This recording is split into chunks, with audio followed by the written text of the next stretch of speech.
Hi guys, Senator Rennick from the People First Party. I'd just like to thank everyone that's offered and given me support over the years. Thank you very much for that. I really appreciate it. I wish I could say I've changed the direction Australia's heading in, especially in regards to reforming our taxation and monetary system, where we desperately need structural reforms so we stop letting profits go offshore and rather redirect them to our children. That's what drove me to enter politics in the first place, and unfortunately I haven't been able to wake up the politicians who need to become aware of this. I've also wish I could have got more compensation for the vaccine injured. Unfortunately, too many people have been left destroyed by that COVID period, not just in injuries, but people who lost their jobs through mandates, people who lost their small businesses. So unfortunately, even though I did try to speak up at the time, we didn't have a lot of success in getting you all compensated as you should have been. I'm sorry about that, but I will continue to fight on.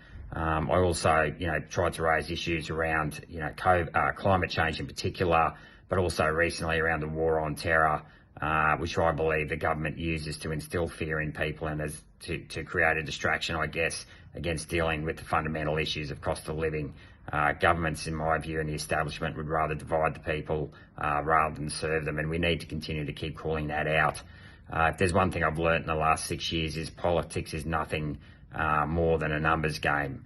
There were many times, in my view, whereby it went without saying that what the government was doing was wrong, or there is compelling evidence to say what the government is doing is wrong, and they refuse to do the right thing.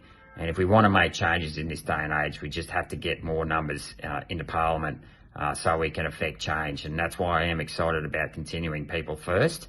I think that we desperately need a minor party that is run by grassroots members. That's a genuine grassroots movement. And I know that there are some minor parties that do have a genuine membership base, but then there's the other bigger minor parties don't have a genuine membership base. And we can't continue to run the minor parties based on personality. We need to get people involved at the grassroots level so they can pick candidates early, say a year out from the election, and especially candidates who've already got established in the community that can bring 2 or 3% with them so that we can build on that throughout the year. And that's what we'll be trying to do at People First. We've just got under currently 2,500 members. We are aiming to build up to about 5,000 members by 2028 at least, if not more. We're still getting more and more members signing up every day. We want to raise a lot of money. We'd hope to get to, aiming for a target of about $1 million by 2028, so that we can actually be able to afford the registration fees for more candidates, as well as promote our party and promote candidates in the mainstream media.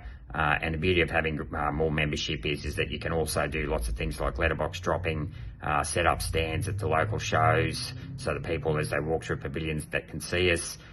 So there's nothing, there's still a lot we can do if we have a good grassroots movement to get the word out there. And especially I think we have the best policies in Australia. I love the fact that we're going to raise the tax-free threshold to $45,000. I think that, for too long, our income tax is too high in this country, and that's something I've always tried to lobby for. So anyway, in summary, I'll continue to post. I haven't posted many videos lately. I've been still doing a few plain posts, but as time goes on, I'm hoping to get the shed extension built and get a podcast up where we can continue to talk about issues of the day. It'll be a pleasant change from raising issues in estimates where we just got continually stonewalled by bureaucrats. I feel as though had I got another 6 years, I would have been wasting my time going down that path anyway. So, at least by focusing on building up a membership where over time, and it'll take, 2 or 3 election cycles before we start to see some success, but that's what it takes to build up a good foundation, and that's what it takes, and I think that's worth fighting for. So I certainly look forward to spending the next 3 years up until the next federal election growing the party. I'd love you to come on board at www.peoplefirstparty.au. Just to let you know as well, I've applied to the AEC to get my name taken out of the party. I have to go back to Family First and get permission to use the word first again. So I'll see how that goes, but of course I'll keep you posted. But look, in conclusion, I'd just like to say it has been an honour to serve this great country, and I couldn't have done it without the support of so many people. So thanks very much, and please keep in touch. Bye.